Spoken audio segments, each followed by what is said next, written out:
Biden in his speech is also expected to celebrate a series of bipartisan wins, from the infrastructure bill to the Chip and Science Act and the first gun safety legislation in decades. According to the recent survey, just 37% of Democrats say they want him to seek a second term. This went down from 52% in the weeks before last year's midterm elections. While the Biden administration lays out their legislative victories and ability to govern, the poll suggests relatively few U.S. adults give him high marks on either. Overall, the poll shows 41% approve of how Biden is handling his job as president. This is a similar rating as the end of last year. A majority of Democrats still approve of the job Biden is doing as president, yet their appetite for a re-election campaign has slipped.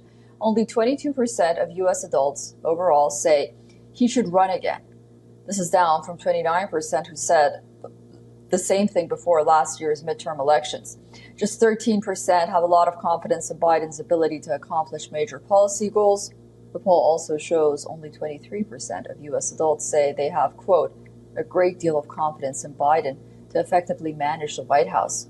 That has ticked down from 28% a year ago and remains significantly lower than the 44% it was 2 years ago. Just 21% have a lot of confidence in Biden's ability to handle a crisis, down from 26% last March.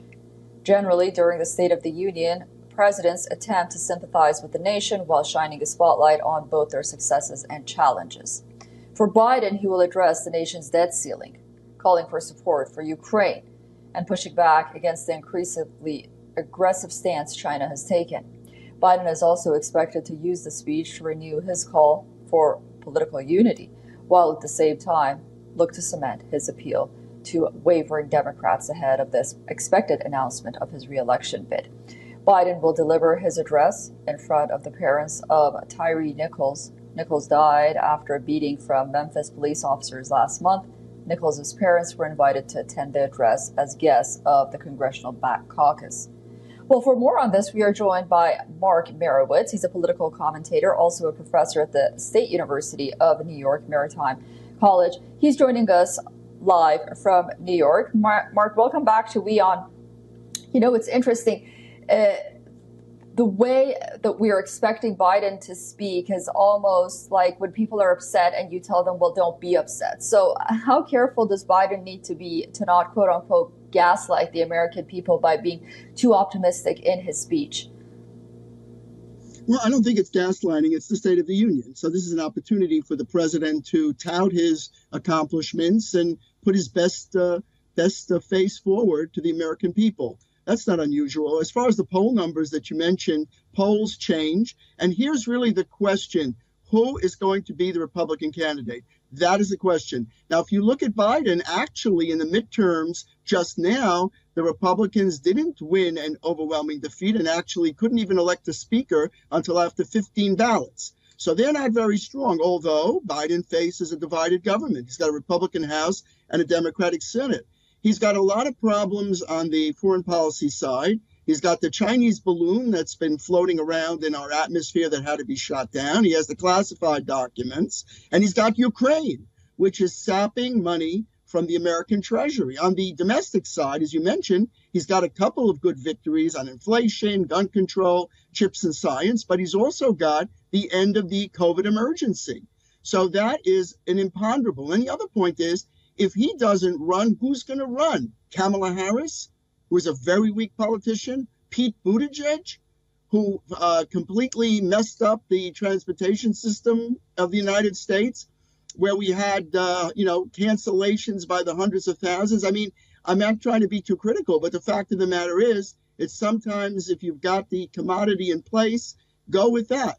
And is Trump going to run against Biden? I mean, that is really the question. So I think in terms of State of the Union, putting his best policies and ideas forward is traditional. It's really sort of a show of popularity, a show of the president's best policies and best positions. So I don't think there's any gaslighting involved whatsoever. It's American politics.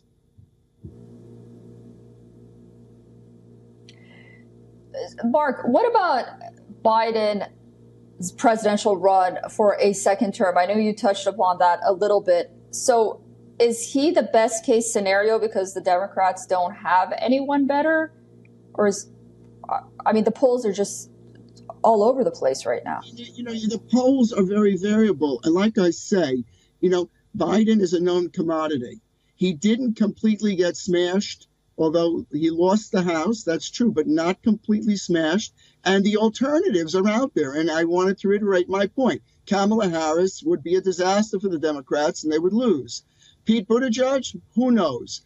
Small town mayor who was not even able to take care of the potholes in his small town. In other words, is there anybody out there?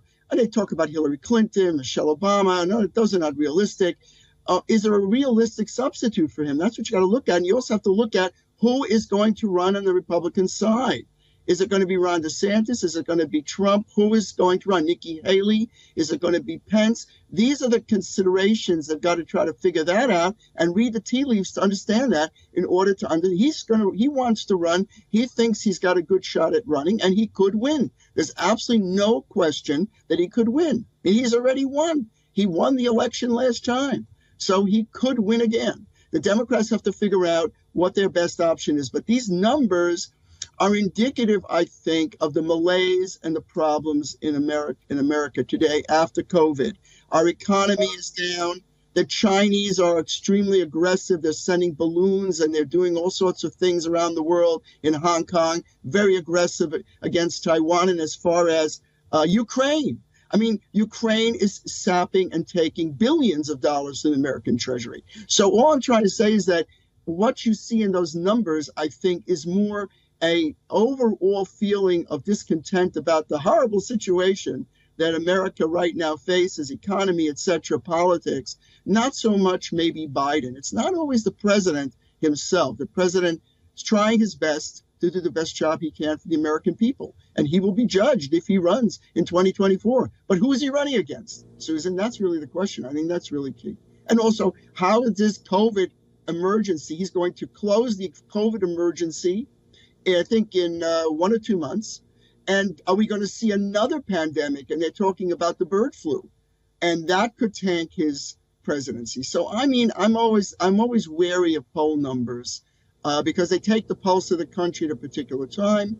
And, he's trying to put his best face forward. And that's the way it's always been done. Yeah. And, listen, about poll numbers, I completely agree with you because at the end of the day, we did expect that red wave and it was all based on polls and common sense that didn't happen. But, we'll wait and see. We'll wait and see, first of all, if President Biden does announce, and as you mentioned, who he's going to be running against. And also, we'll be watching the State of the Union very closely. Mark Merowitz, thank you so much for joining us on WION, and we look forward to speaking to you again soon. Thank you very much, Susan. Have a nice day.